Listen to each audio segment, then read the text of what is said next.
All right, guys, I am here with John Hinz, the CEO of KTM North America and really all of the KTM brands, right? Here in North America, awesome. We're at the 2022 KTM 450 and 250 Factory Edition launch.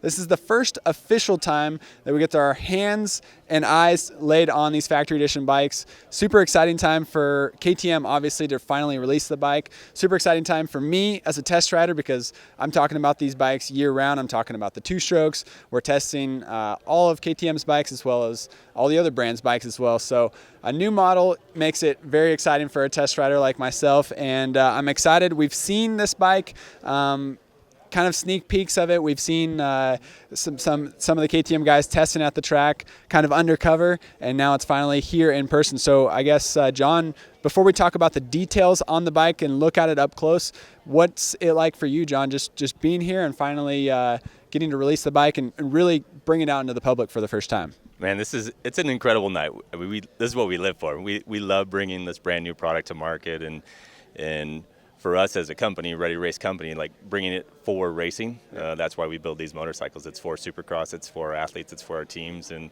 we want to go and defend that world title that we have right now. Yep. And we have it with the current bike, and now we brought something even better. Yep. For this coming season. So for us to be here tonight, launch these two brand new platforms, brand new motorcycles, getting ready for Anaheim 1, getting ready for the Supercross season, and introducing the race team, and of course introducing Aaron, having Aaron on board as part of the program now, and chatting with Marvin and Coop and Max, and the team's just stoked. We're excited. We can't wait for Anaheim. Awesome. And then, John, have you personally gotten to ride this bike yet, or are you just watching the other guys ride it? No, I actually have. I've had a chance to go out with the R&D team here and spin a few laps on this and give them a little feedback. And nice. It's part of the process. It's part of who we are. I ride as much as I can. Yep. If I'm at home, I ride every single weekend. And when I get a chance, get out with the R&D team and give them a little feedback from an office guy, a vet rider perspective, of course, and it's great. We can make the motorcycles for world champions, and we can make it for all of our customers, around North America. The exciting part about factory editions is this platform came from 2012. That was the first year that we brought factory editions, and back then I was really heavily involved in the product side, the development side, R&D, working with the factory, and to see the generations of products come all the way through and the titles that we've been able to win with the different models, and now see this new platform be launched here tonight. We're excited. We're excited to get to Anaheim 1 and see what we can do with Supercross. Super cool. All right, guys. So that's what KTM, that's what I've seen. I don't work for KTM. I've just seen it, being around this area and being here at the headquarters often, driving by and seeing them at the track testing. You got the North American CEO of KTM and the Race Ready brands, and he's actually on the track testing the bike before it's even coming out to public. So that's pretty cool. John, we're going to look a little bit about the details with it. We got Ryan Sarancha that's going to explain all the details on this bike. I guess you rode it, so what's the one thing that really stuck out to you the most that you're really excited for the consumers to feel? Is it the handling? Is it the new engine, like the updated engine, or what did you like about it the most? It's a complete new package. So everything about the motorcycle it makes riding easier. It's fun. You can go fast. You can feel comfortable on it. Everything about it is new. Literally, we were talking. Roger and I were chatting about it. The front wheel is the same and the handlebar is the same. Yep. Other than that, everything is completely new on both of these motorcycles here, and nice. It really just makes riding easy. It makes it fun, and you can go fast and feel good. And we love motorcycles. We just love riding them, and to get on a motorcycle like this and smile and enjoy it, that makes it pretty special. So. Super cool. And then one last question before we go and before we get into the details on these two bikes. What was the decision to add the 250 Factory Edition as well? Because that's a big deal to launch not only one Factory Edition but two at the same time. Yeah, it's a massive effort from our entire R&D team in Austria, the R&D team here in North America, and of course our race programs. But as a Ready Race company, we've got Max representing the Red Bull KTM team out there, and we wanted to make sure that we gave him the very best platform and the best equipment to go out and win a title as well in 250 class. Super cool. All right, guys, let's get into the details on this bike. I'm here with Roger Decoster to ask him just a couple questions about the Factory Edition. Super exciting time, Roger, and you're we heard it from you in the interviews. You're still excited. You're still passionate about racing and continuing to press forward. I've been here at the headquarters walking through, even when it wasn't a tour like we had today, and you're still in the machine shop working, and you've been working on this bike for a long time. So I guess how long in the process has this been? 4 years, 5 years? What's the process of it like?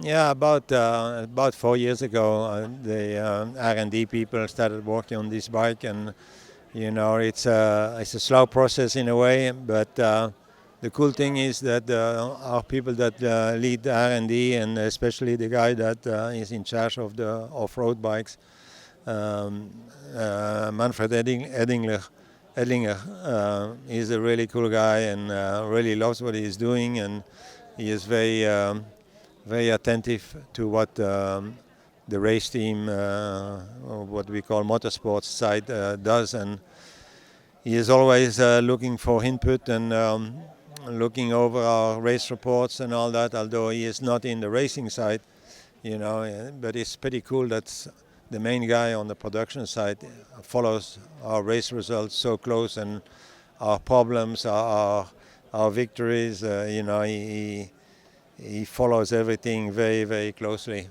That's awesome. That's awesome. And so it was also said that Cooper Webb rode this bike way back in 2019. So how different was that bike compared to the one that we have now? Yeah, of course, there was a lot of things that were not like today's bike. But the main things, the main ideas were there. The main idea with the chassis and engine layout and all that was there, and already he actually both him and Marvin rode the bike, and they had the same comment that the bike was a lot better on braking bumps and turning,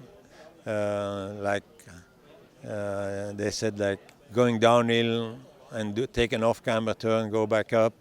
They said if they felt a big difference, a noticeable difference, and at that time, it was a much lower level than it is currently. Yeah. And then, of course, when the motorsport side gets that new production bike, they and we on this side work on it and try to fine-tune it and get it tailored to each rider, and also get settings for Supercross, and which they never do in Austria.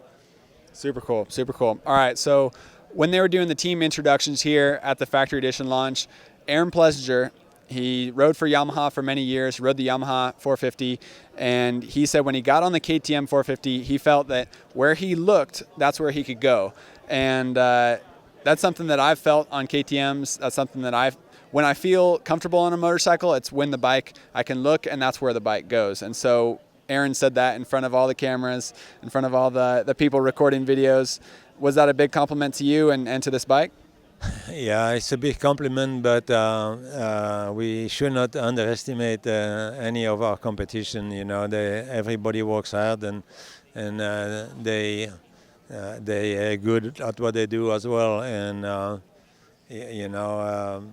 I just hope that Aaron will say the same thing at the end of the season also.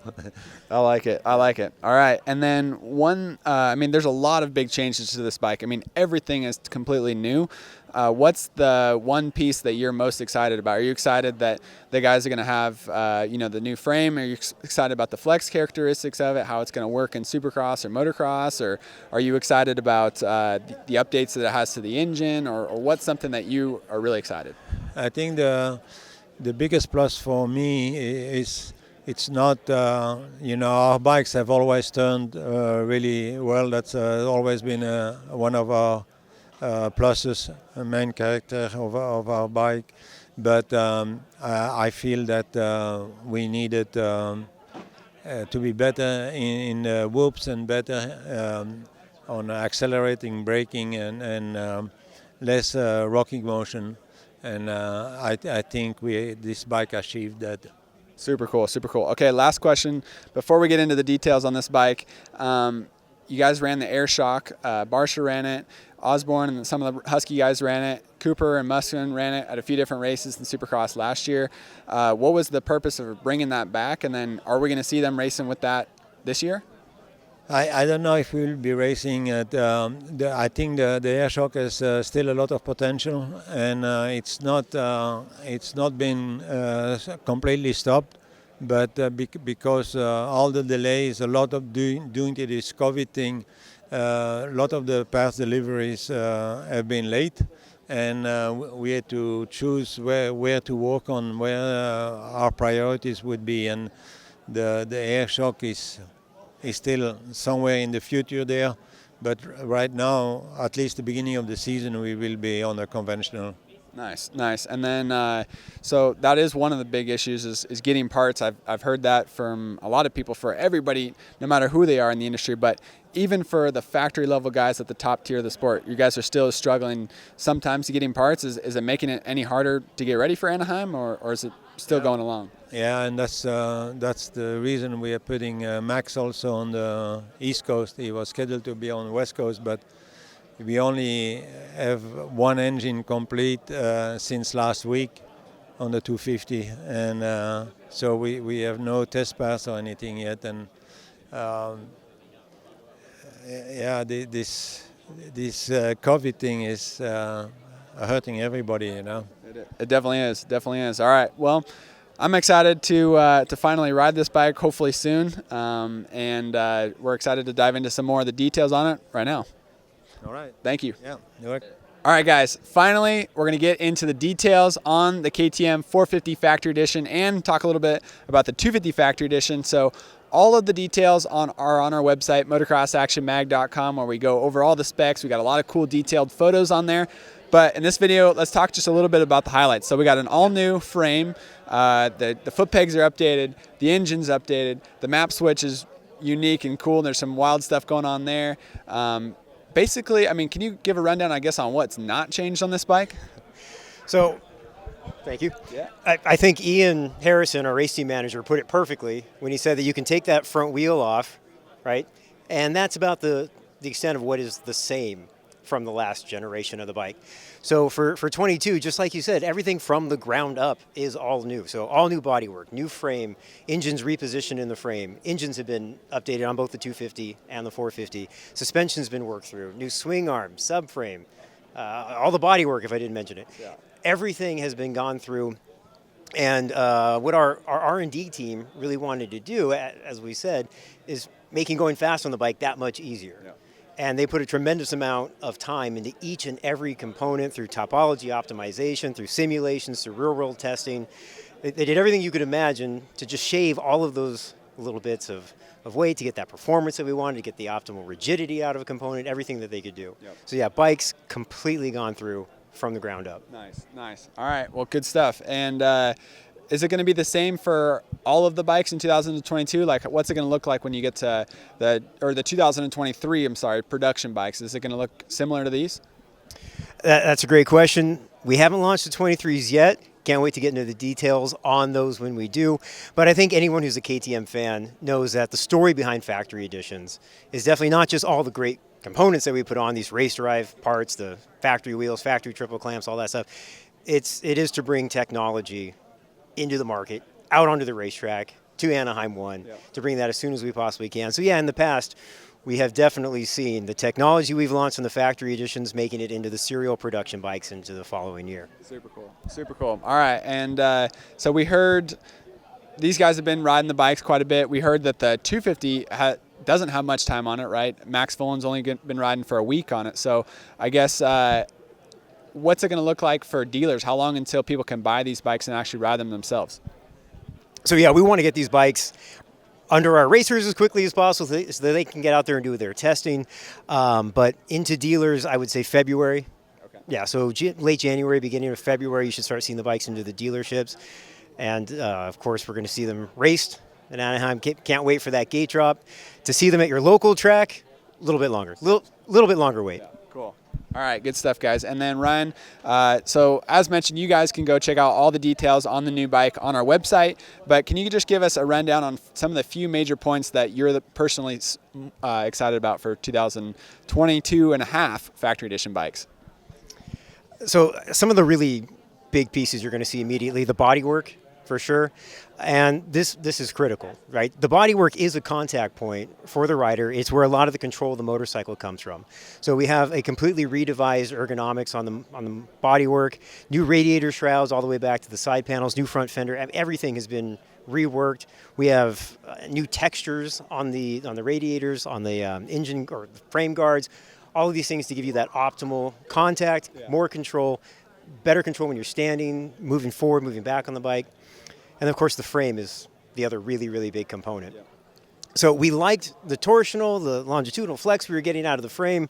The frame has worked incredibly well for us since we launched it in 18 on the factory edition. We had 2 championships. Cooper Webb won 2 Supercross championships on that frame. So we liked the way the frame flexed, but we really wanted to change the way energy traveled through the frame, especially from the rear shock. Crazy. So we completely redevised the shock mount. And now the path of energy isn't through the top of the frame, that top member that goes into the triple clamp, through the steering head into the triple clamps. We've completely redevised that.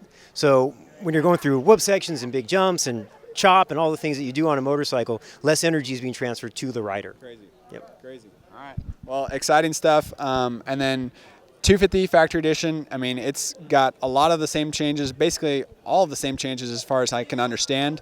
One quick question I want to clarify for you guys that are watching this video before, obviously we can go look at the rest of the details. There's so many changes on this bike, but the one that really caught my attention was the quick shifting mechanism, or the quick shifting, I guess, program that you have into the ECU. What's that all about? And is that something that the factory riders have used before, or is that something new for KTM in 2022 and a half? What's going on there? So yeah, I love the quick shifter feature for sure. So all new for us, something that we've had on the road side, something you'd see in road racing, a quick shifter feature, but we're the first ones to bring it into off-road. So from a rider standpoint, you can shift from second up through to 5th gear without touching the clutch. Crazy. And that is controlled through the electronics. There's a quick shifter button on the handlebars. So you can turn it on, you can turn it off if you want to. When it's on, as soon as the shift drum senses pressure that you're upshifting, cuts ignition, you make your upshift. As soon as the pressure is off the shift lever, ignition comes back on and you're going. It's smooth upshifting. You can do it without touching the clutch, keeping your hands right on the grips. You don't have to sacrifice any control by moving your hand over to the clutch lever. Super, super cool, seamless upshifting. So yeah, I love that feature.